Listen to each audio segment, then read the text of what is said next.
Okay, I'm gonna start this now. Hi everyone, I'm David from DeXe. We have Cruz here from Index Coop, who will introduce himself in a minute. Sorry for the technical issues. So yeah, we had several to begin today out of nowhere. So I had to restart the stage several times. Now it's finally working, and I'm glad to see everyone come in despite the issues. So thank you for that. I was gonna wait for more people, so I'm gonna stall a little bit, but I don't want to stall too long because the time is going and Cruz got cool index Coop things to do. So we're talking DAOs, we're talking index, we're talking uh, ecosystem growth and many other things, wherever the conversation flows. First things first, Cruz, I would love for you to introduce yourself, tell everyone about who you are, what you do at Index and beyond. Let's talk you.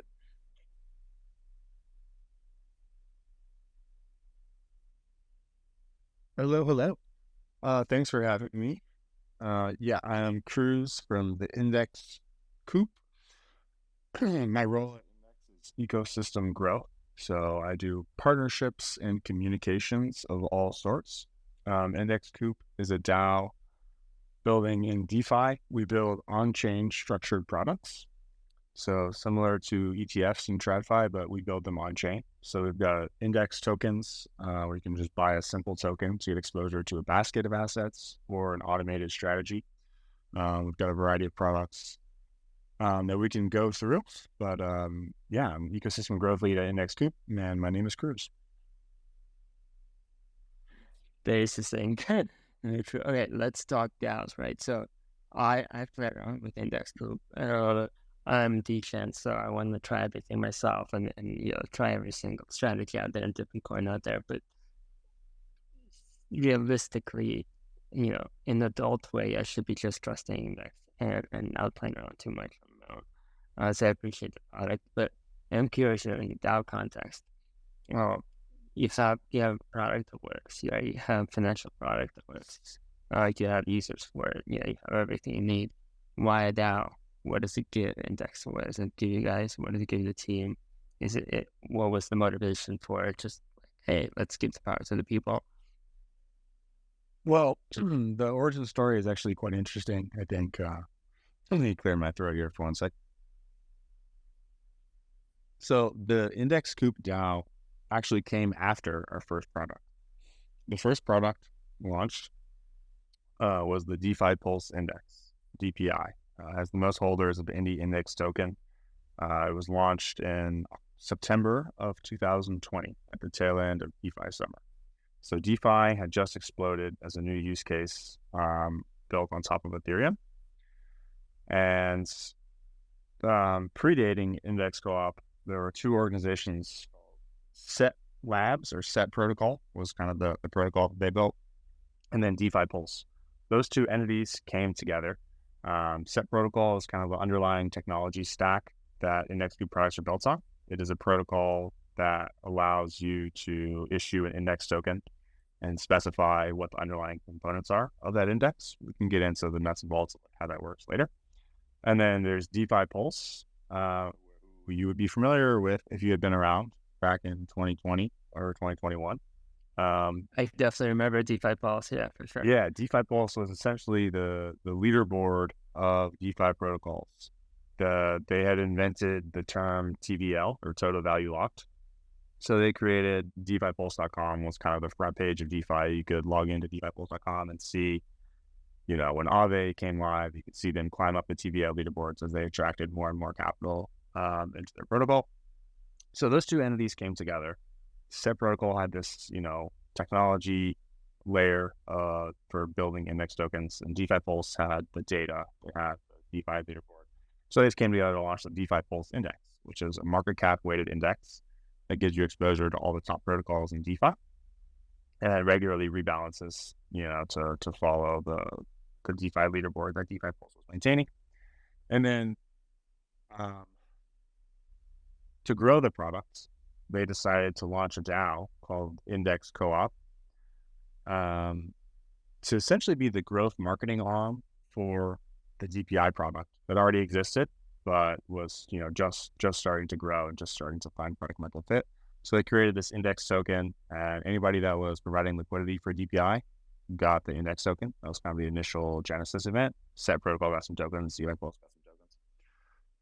And then the holders of this new index token came together to create a DAO, governance forum, Discord server, start talking about how to grow the product, what other products they should launch next. Fast forward a while later, there's this DAO called Index Co-op that now launches all sorts of different structured products. Set protocol is no more. We have forked the code. Basically, the founders of Set protocol have moved on to go and build something else and gave the keys to the protocol to the Index Co-op DAO. And we now have forked the protocol and created the Index protocol, and all of the products launched on that protocol are created and maintained by the DAO. And DeFi Pulse is essentially no more now as well, because DeFi Lab has essentially outcompeted them. It's amazing thinking back at DeFi Pulse. It feels like the early days, almost like Mount Gox kind of days. Takes me back. And thank you for pronouncing it, because I always thought it was Index Co-op, but I keep hearing like guests say Index Coop. Or maybe I'm wrong. Maybe there's a chicken analogy that everyone's trying to do. But no, okay, that I was right after all. Well, our imagery, it's both. Yeah, it's both. We're the owl. Yeah. Logo. So technically a coop is for chickens, not owls, but you could say it as an owl coop as well. I would say it's like formerly it's Index Co-op, but for short, the coop is good. I'll go with Co-op. It just sounds cooler to me, but whatever. Where a DAO is a DAO, right? Everyone gets to decide what to call it. We have the same problem with some people calling it DeXe, some calling it DeXe, and it's not a fight. Whatever people want to call us. You mentioned how now you're rolling out all kinds of new products as a DAO. How have you seen the influence of the DAO in deciding what products to roll out, what not to roll out, what to modify? Do you see any sort of specific influence, any sort of friction, or is it actually being the opposite in terms of how people really coming up with great ideas for products themselves and how can we find them and all those kind of things? What's been the experience of DAOizing the product development process, so to speak? Yeah, I think gradually we built all the areas of competence that we need and hired people full time into our product team. And nowadays, pretty much all product ideas come from either our customers and listening to the market, and then are back tested, validated, and the ideas are really refined by people that are hired full time at Index Co-op. But we really try to listen to our customers and to the market as best as possible. And they're really the constraints for what can be built as a product are really determined by the liquidity on the market. Like, you can't build an index token of something if it's not deeply liquid. It just wouldn't be safe for customers, for holders. You got to have deep liquidity so that your index can always rebalance. So the way indexes work for us is the product can always be minted or redeemed at any time for the underlying components. So you got to make sure there's constantly liquidity for people that want to get in and out of their index token, not just on the regular rebalances. So from that perspective, especially in a bear market like this, it's like there are not tons and tons of new tokens and like new themes coming up every day that can be indexed. Like, we launched the DeFi index, we launched the metaverse index when, metaverse tokens were booming, Axie Infinity, Decentraland, there's a huge boom of like NFT infrastructure projects. But it's not like there are new use cases that bubble up all the time for crypto. So, there are, for that perspective of like the broad indexes, there aren't that many new products that become viable rapidly. So we always have our eye on what's possible. There's like a narrow set of things. But I guess you could say that from the other side of things, we have a lot of automated strategy products. So we've got a diversified staked ETH product and a leveraged staked ETH product, where there are more tokens that that are liquid enough to create strategies like this, and like these side of products that really use DeFi protocols to create a product rather than just being a basket of a new theme. But for those, we really just listen to the market. We see that liquid staking is a huge thing. We see that the leverage staking trade is extremely popular on Compound and Aave. So it becomes pretty obvious, like, okay, we should tokenize that strategy. Would you ever consider listening to the crowd in terms of like something that's super popular, but a bit too degen, like, meme coin index or whatever Elon Musk prompts index or anything shit like that? I mean, I think a meme coin index definitely does get floated at times, but it's just, we want to make sure that our products are something that you can hold over a long period of time and that you can feel good about. And it would just be far too much burden to try and always like spot the new up and coming meme token and try to get into it at a point where there is enough liquidity, and then you got to get out before the liquidity rug pulls. It's very, very challenging. So not something that we're seriously considering as viable, but from the perspective that like meme coins are essentially, it's been on our radar. It just hasn't been viable for kind of liquidity reasons. Yeah, that's why I'm curious about it, because it's enticing, but it's like a rug pull waiting to happen and a reputation killer waiting to happen. So it'd be very brave to allow it, but at the same time, as a DAO, right? Like if whatever percent of token holders like, yeah, let's do this. And there's enough pressure to make you do it. But anyway, you mentioned that you've hired the right people, the right expertise to create the right products. The topic expertise is super interesting to me in the context of DAO, because motivating members to vote and to propose and to act in the best interest of the DAO and actually know what they're doing. So, talking about some sort of meritocracy of delegating to experts, giving them more voting power or token power, and rewarding everyone who votes for them in order to create better decisions. But I wonder if, in this case, it's applicable or something that you looked at in terms of either rewarding experts with more voting power or with some sort of grants or bounty or something, experts that are not on the payroll of Index Coop, or that are just, members of the DAO coming up and saying, hey, I have this expertise at delivering it. If you guys trust me, delegate your voting power to me, votes to me, or let me run the strategy and get rewarded in some way. Do you have any sort of mechanism that you consider in any way? Not the way that you're stating it. I think we certainly do look to bring in some expertise as kind of consultancy or on a project by project basis, where we'll just pay a lump sum for a data scientist to come in and do a deep dive through on-chain data combined with off-chain data and kind of inform our growth strategy or different marketing activities we should do. And then on the other side, I think we look to partner with different organizations or institutions, you could say. We'll have some products coming up soon where we partner with TradFi institutions to create index products. I think an interesting theme over the last few years is like kind of the largest institutions in TradFi and asset management have taken a strong interest in tokenization and the benefits that it can have on asset management products. So you'll see, everyone from the likes of BlackRock to Fidelity, ARK Invest, 21 Shares, everyone is kind of like researching and looking to do proof of concepts for what they can do on chain. So as far as us, bringing in some expertise, we do it through partnering on specific products with kind of larger institutional names like that. And then we'll also kind of, hire on a consultancy basis, like I mentioned, for analytics or for web design, things like that. It doesn't have to be people that are full-time Index Coop members. And as far as like making the decisions to enter into those partnerships or hire on a contract basis, a lot of it comes from delegated power from our token holders have delegated to people that have the most context within Index Coop to go and make the best decisions to move the organization forward.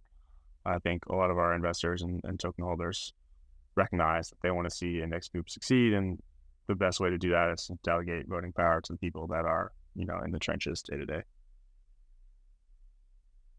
That's actually an interesting question for the delegation part that I'm always kind of struggling with and talking to guests about in terms of when they delegate to the people in the trenches, isn't just everyone who's, a core team member of Index Co-op who's been in it and is committed and is doing it, or is it kind of separated by different responsibility areas or expertise areas or something like that to just, use the people who have the context and people who have the experience, or what's the kind of criterion direction for the delegation to you guys?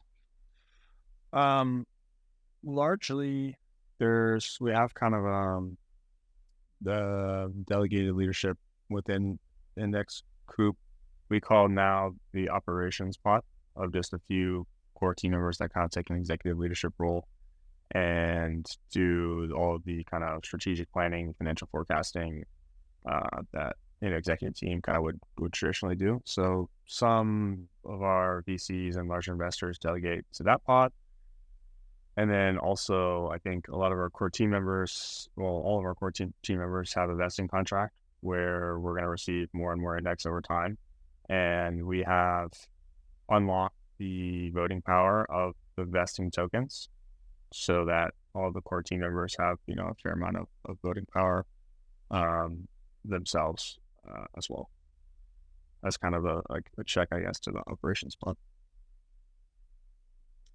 Is there enough of a check on the core team's power in terms of if this is not just for delegation, but just in general, because it's always interesting to learn and talk about our dynamics in the DAO, right? So in terms of if there's a decision that's somewhat controversial, however, is there enough power in the non-team members, non-VCs to overrule it?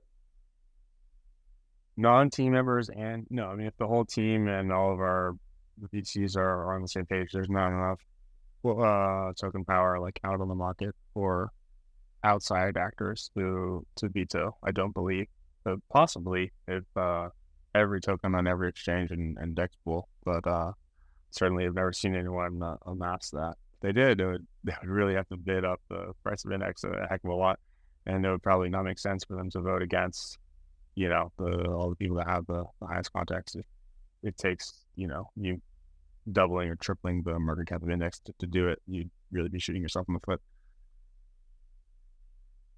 It's good with the token price, but yeah, but do you see dangers of people outside of the core team and key investors having that kind of power?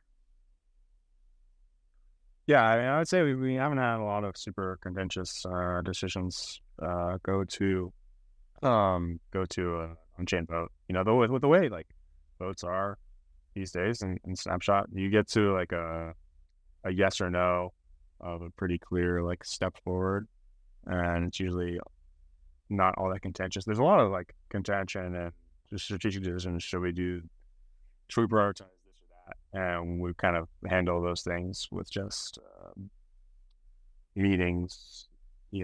Internal decisions are made by discussing, and it doesn't usually get to the point of a token vote, at least not recently, since things have kind of calmed down. There were more tumultuous periods in the first few years of index, but we're pretty settled and everyone's rowing in the same direction for at least the last 18 months or so, I'd say. I'm actually looking at the Snapchat now, and yeah, most of them are pretty decisive. Some like Compound 169. Ours are pretty, our votes are pretty muddied by the amount of meta governance votes as well. Because of all those governance tokens and governance power we hold in the DPI index, you'll see votes for Compound, Aave, etc. going to our Snapshot, but you're usually not going to see stuff very contentious on votes for Compound or Aave, and usually if stuff we'll abstain a lot. from things that it doesn't necessarily make sense for index to be voting on for, an internal compound or Aave decision. That's actually is going to be the next question. And there's so many meta votes for compound, for Aave, for Uni, for all of them. How do you get people to engage with that? People engage with that? Do they have to engage with that? Like, what's your feeling on if only a very small percentage of index co-op holders vote for that? Is that fine? Or do you try to get people more involved? Or do you need to get involved? Is it easy to stand out with the votes that actually are for index co-op that are important? How do you kind of cut through the noise and get people motivated to actually participate in the governance?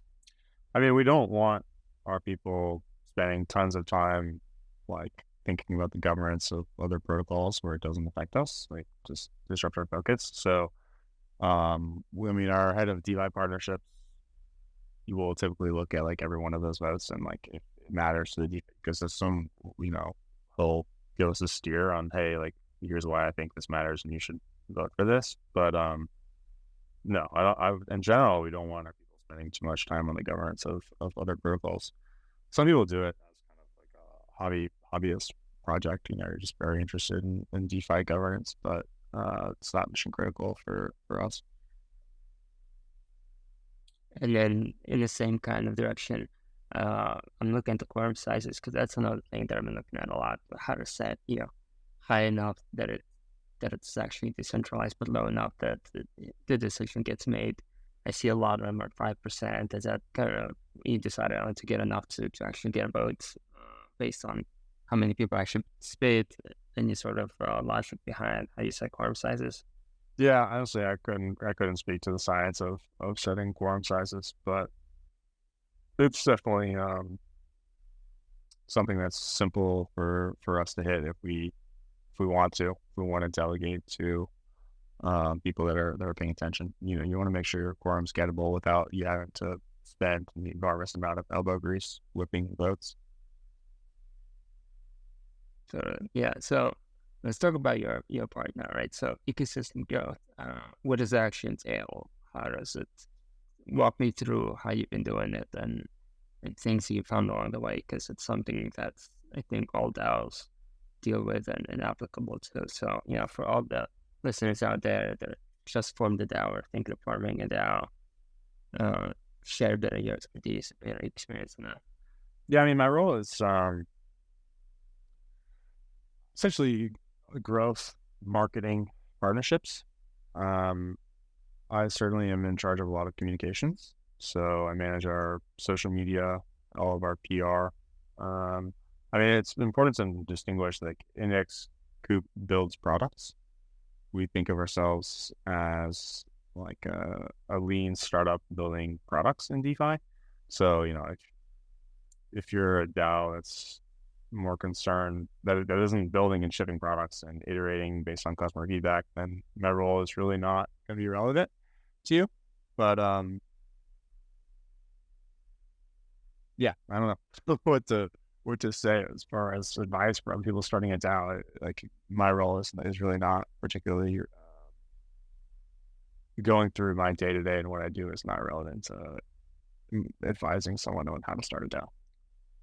No worries. Let's talk about partnerships then, for example, right? So, when forming partnerships,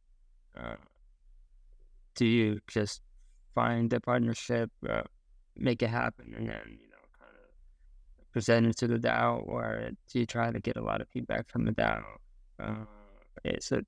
How is the trying to kind of get an idea of what are the different ways that DAOs do and the teams do, right, with actual products? Because Index Co-op is not just some DAO with an idea and a bunch of people, right? You have a working product, revenue, real things.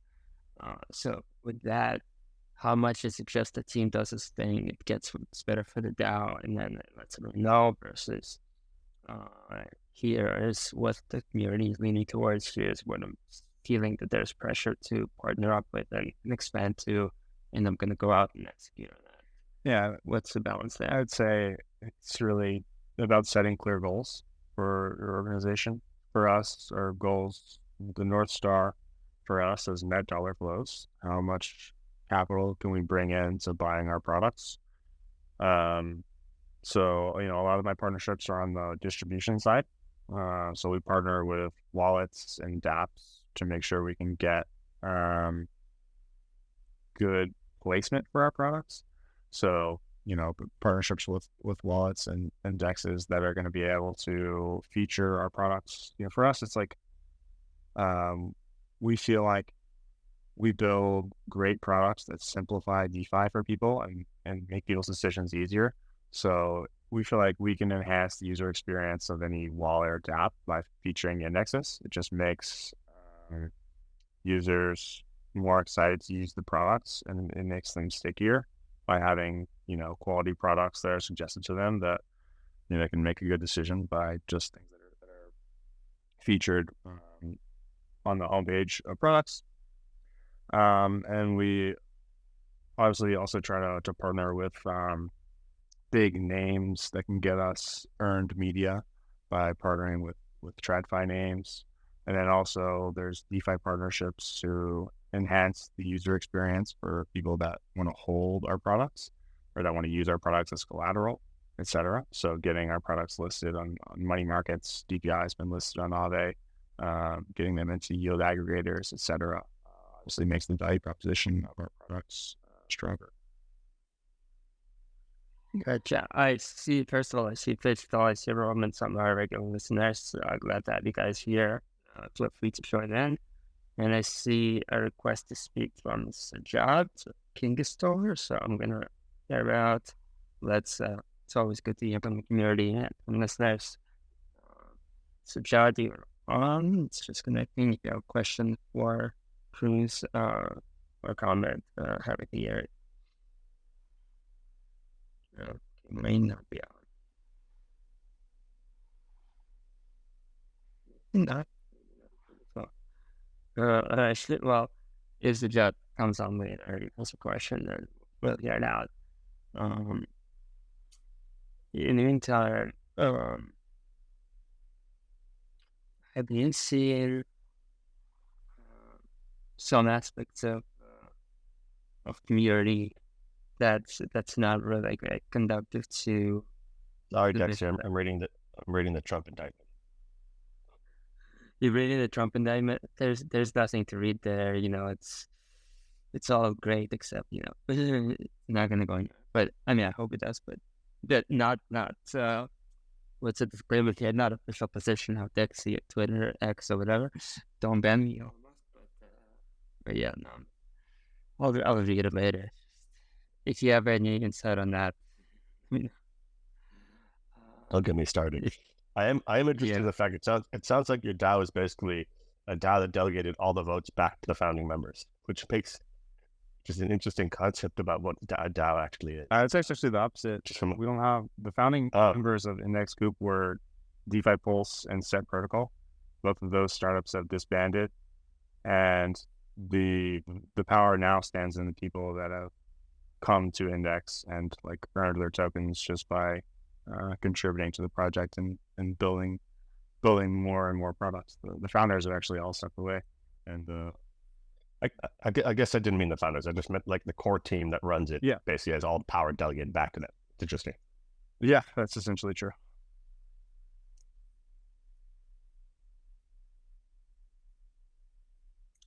I wonder if in this case it makes sense because they're the ones with the expertise who want to do it. Have you seen others in the DAO wanting to step up and kind of speaking up like, hey, give me the power? No. The other people in the DAO are essentially the users of the product and, people that believe in the vision and want to hold the products and want us to build more products that they want to hold. So we certainly lean on them in the research phase, customer feedback phase. So we've created an Index Insiders community for anyone that holds greater than $1,000 of any of our tokens, and we get a lot of ideas from those folks. Anytime we're thinking about launching a product, we get feedback on the composition to make sure that our core supporters that we're building something that people want, right? And get a lot of validation from those folks.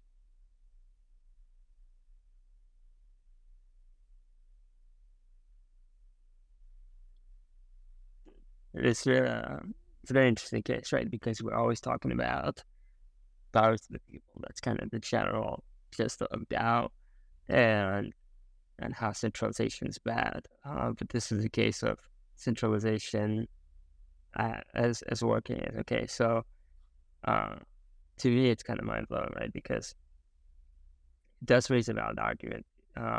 Because it's not just let's do a DAO for the sake of doing a DAO. Let's decentralize for the sake of decentralizing. Like that's all great, but it has to have a point.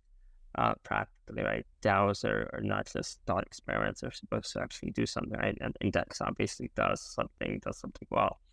So it's very interesting to have this kind of devil's advocate kind of argument to the decentralized, autonomize everything. To well, it's working. Well, the team is doing something good. The community trusts it, and it's good. And there's no need to do things just for the sake of doing them. So that's, for me, it's very eye-opening. Obviously, it doesn't mean that every DAO should just say, hey, let's trust the team and let them do the whole thing. But it's interesting to see a case where it's actually working. And do you think if, I don't want to be doing gloom, but just, for the sake of argument, even though we're going to the bull market, but let's say there's something happening and there's disillusionment with the team and the people are happy. Do you think that the likely shares is working and create their own index? Call it the index house or index, I don't know, farmhouse, whatever it is, right? Or you think it's going to be more of just voices kind of rising up and saying, hey, here's how I think it's not going well, or here's how I think we should do it. Like, what are the kind of mechanisms and scenarios you foresee for when things are not going well? I'm not sure how to answer that. I think I know, kind of messing with you and then playing, just trying to poke some holes, and then for the sake of the listeners, I think that likely we will eventually open source the ability to launch products on our protocol, and so that we become more of a platform rather than a builder of products on the protocol. But like for now, our focus is to create products that demonstrate all the use cases of the protocol. And eventually we would love for other people to build products on a protocol. But for now, like I said, we're focused on building products that demonstrate the breadth of what you can do in creating index products. But right now, like we're the leader in a tiny category that like barely exists in terms of creating index tokens in crypto. We'd love to see more people launch index tokens that are successful.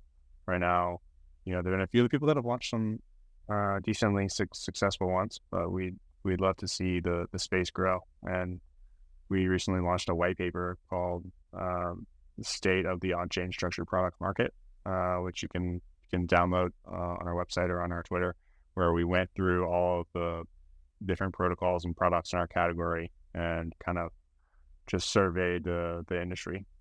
What type of products are most successful, which protocols have been the most successful, what are the headwinds, what are the tailwinds, and we'd love to see the whole category grow. Okay, let's actually talk about that, because even though it's on DAOs, it's very interesting to me, based on I'm sure to others. The different categories you already mentioned, BlackRock and company coming in to work with you on indexes, and there's obviously a lot of talk about real world assets, RWAs. What do you see in that direction? What do you see being both tokenized and obviously once tokenized, indexized, in terms of not just treasuries or real estate trusts, but like what else from real world assets you're seeing this becoming in the next bull run, probably tokenized and then eventually indexized? What are you looking at? What should people be looking at? Yeah, I mean, we're definitely excited for the real world assets trend or theme that's been exploding lately. Like I mentioned earlier, there aren't that many themes in crypto that have seen product market fit. There aren't that many tokens with strong liquidity that people necessarily want to hold and own. So the real world assets industry is key to bring more quality assets on chain for us to build different indexes and structured products with. So for right now, I mean, bringing U.S. Treasuries on chain is a huge development. You know, in a high interest rate environment, you're seeing these instruments yield over 5% APY, and with extremely low risk. So it's just extremely difficult for crypto to compete, or at least it has been extremely difficult for stablecoin yields to compete over the last year. And just now you're starting to see things like, you know, DAI implement the DAI savings rate now uses real world assets. So, you know, you can stake your DAI and earn a competitive yield. And it really helps to lift. Cursing is fine, right? So don't worry about it. Well, I was gonna say, like it blows up the like base stablecoin yield in DeFi. So I mean, it's just been enormously important to bring real world assets on chain in this new high rate interest rate environment that we're living in. So we're excited to build with real world assets. We're gonna have an IC Real product coming out pretty soon that has both public credit and private credit. Public credit being essentially U.S. Treasuries on chain, and private credit, I can think of corporate debt or basically any kind of real world assets that's not U.S. Treasuries will fall into that category. And you're going to see a very competitive yield, and we'll give people a reason to actually keep their yield earning capital on chain instead of, you know, moving it off chain to TradFi, going to buy bonds or treasuries, et cetera, because, you know, the yields have just exploded off chain, and it's really taking a lot of stable coins out of the crypto market because yields have been better there. But by bringing those yields back on chain, you know, you can take advantage of the permissionless nature of DeFi. You can take advantage of the efficiency of on-chain assets and really just build better products once you can bring those building blocks on chain. And that this might be, I don't know if you can answer that, but do you think that with this trend going, it's just going to be the likes of BlackRock taking over and just doing their thing in crypto, or, you know, crypto centric solutions coming out and emerging and kind of competing with TradFi and creating sort of like a few intermediaries, lower cut C, direct to consumer kind of thing model? Like, okay, will TradFi win over, or will crypto win over in the real world assets? That'll, if there ever will be one. I mean, I think the crypto native protocols are obviously moving much faster on this so far. So, you know, protocols like Goldfinch, Centrifuge, AlloyX, Maple Finance are shipping great products on chain. And certainly the TradFi names are going to take an interest, and some of them are going to learn how to build on chain as well. But I guess I think both will coexist as like the longer term. But some of the TradFi names that are slower to learn how to build on chain, they don't take it seriously, they don't acquire the right skill sets, can certainly get outcompeted by the ones that do, and the crypto native organizations and protocols that are growing fast and shipping quality products. Do you see, and not just because we want them, but do you actually see on-chain index products taking a bite off of the ETF market and similar markets, and just even, you know, like pension funds, units, and old white people in middle America, etc.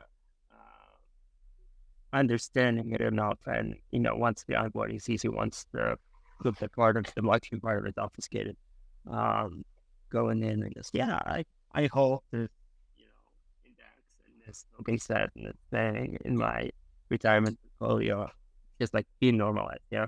Yeah, I do. I think those people that hold ETFs that haven't engaged with the crypto market directly will begin to start holding crypto assets.